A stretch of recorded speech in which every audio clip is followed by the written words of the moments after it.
नमस्कार दोस्तों। आज के वीडियो में हम देखेंगे लाभ हानि के क्वेश्चन। तो चलिए स्टार्ट करते हैं। पहला सवाल है, यदि कोई वस्तु 20% लाभ पर बेचने के स्थान पर 30% लाभ पर बेची जाती है, 20 के स्थान पर 30 के लाभ पे बेची गई। ध्यान रखना, उसको बेचना था 20% के लाभ पे, लेकिन 20 के स्थान पर उसको बेचा गया 30% के लाभ पे। तो कितना बढ़ा के बेचा गया? आप बोलोगे सर 10% बढ़ा के बेचा गया। तो जितना बढ़ा के बेचा जाएगा उतना ही फायदा होगा। तो 10% देखो बढ़ा के बेचा गया है, तो कितना रुपया? 50 रुपए का लाभ हुआ।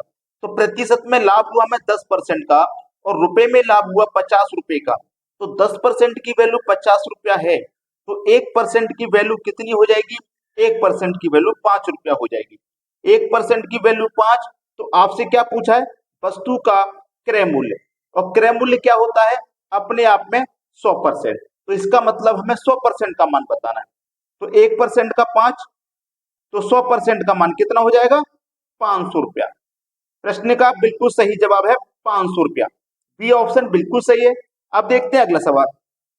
अगला सवाल है, गीता अपनी गाय को 10% लाभ के बदले 5% हानि पर बेचती है, तो 450 रुपए कम मिलते हैं। तो गाय का क्रय मूल्य क्या है? बहुत अच्छा सवाल, बेहतरीन क्वेश्चन। देखो 450 रुपए कम मिलते हैं, 450 रुपए कम मिलते हैं। याद रखना मेरी बात को, कभी ऐसा प्रश्न हो कि इतने लाभ के बदले इतनी हानि, या इतनी हानि के बदले इतना लाभ, तो दोनों हानि और लाभ को जोड़ देना। एक जगह लाभ होगा, एक जगह हानि, दोनों को जोड़ के जो दिया गया मूल्य उसमें डिवाइड कर दो। दिया गया मूल्य 450, दोनों को जोड़ दो, 15 हो जाएगा। और क्या करना है? 100 से गुना करना है, क्योंकि क्रय मूल्य निकालना है तो 100% का मान निकालना है। 15 तिया 45 और एक है 0। ठीक है, 30 का गुना करोगे 100 से, तो ये हो जाएगा 3000। ये आपके सवाल का बिल्कुल सही जवाब है, सी ऑप्शन। अब देखते हैं अगला प्रश्न। अगला प्रश्न है, एक कुकर 16% के लाभ से बेचा गया, यदि उसे 20 रुपए अधिक पर बेचा जाए तो लाभ 20% होता है। तो कुकर का क्रय मूल्य ज्ञात कीजिए। देखो 16% के लाभ से बेचा गया, लेकिन क्या हुआ, हमको और लाभ चाहिए, तो हमने 16 के स्थान पे 20% के लाभ पे बेचा। तो 16% के स्थान पे 20 के लाभ पे बेचा, तो प्रतिशत में हमको फायदा हुआ 4% का, है ना। और रुपया हमको कितना ज्यादा मिला? 20 रुपया हमको ज्यादा मिला। प्रतिशत में 4% ज्यादा मिला, रुपया 20 रुपया ज्यादा मिला। तो 4% की वैल्यू 20 रुपये है, तो 1% की वैल्यू क्या हो जाएगी? 5 रुपये। क्योंकि 4 से 5 20 में डिवाइड कर देंगे 5 बार जाएगा, मतलब 1% की वैल्यू 5 रुपये।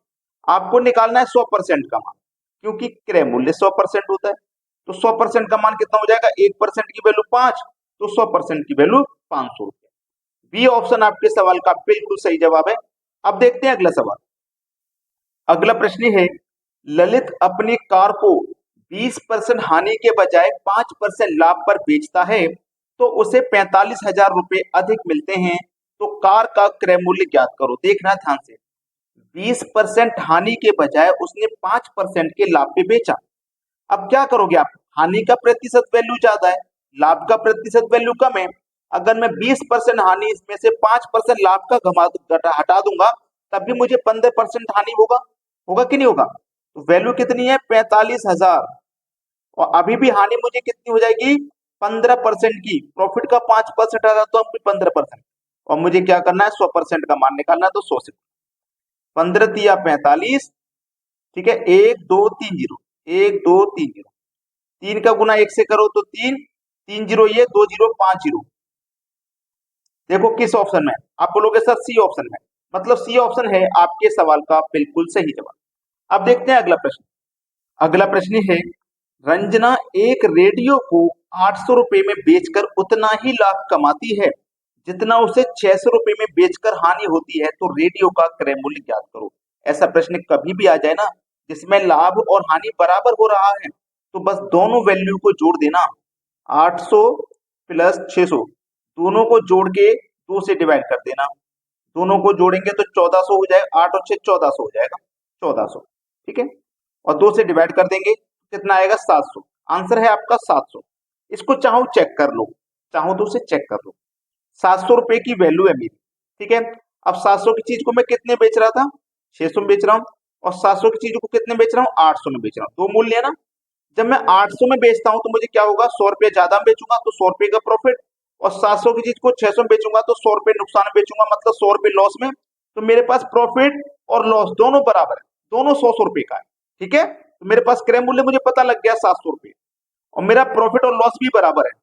ठीक है, तो आप डायरेक्टली दोनों वैल्यू को जोड़ के 2 से डिवाइड कर दो, इस तरह का सवाल हो, आंसर आ जाएगा। अब देखते हैं अगला सवाल।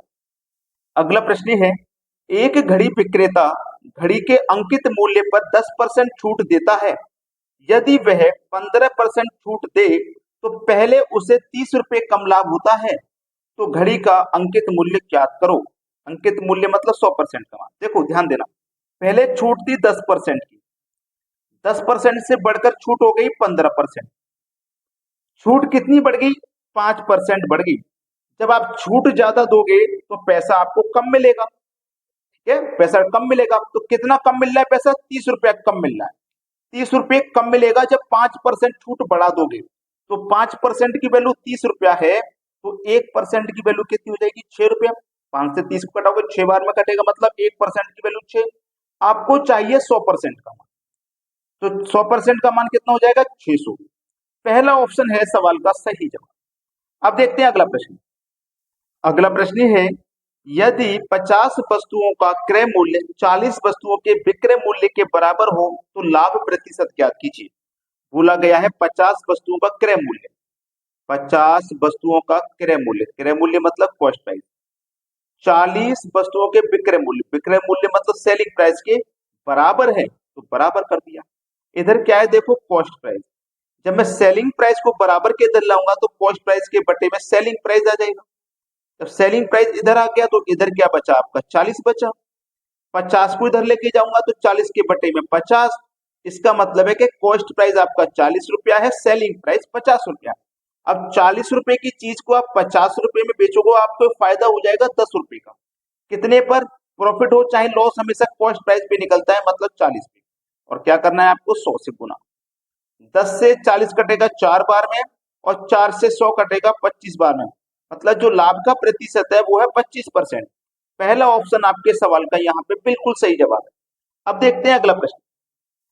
अगला प्रश्न है, विजय को 30 सेब बेचने पर 10 सेब के विक्रय मूल्य के बराबर लाभ होता है, तो लाभ प्रतिशत ज्ञात कीजिए।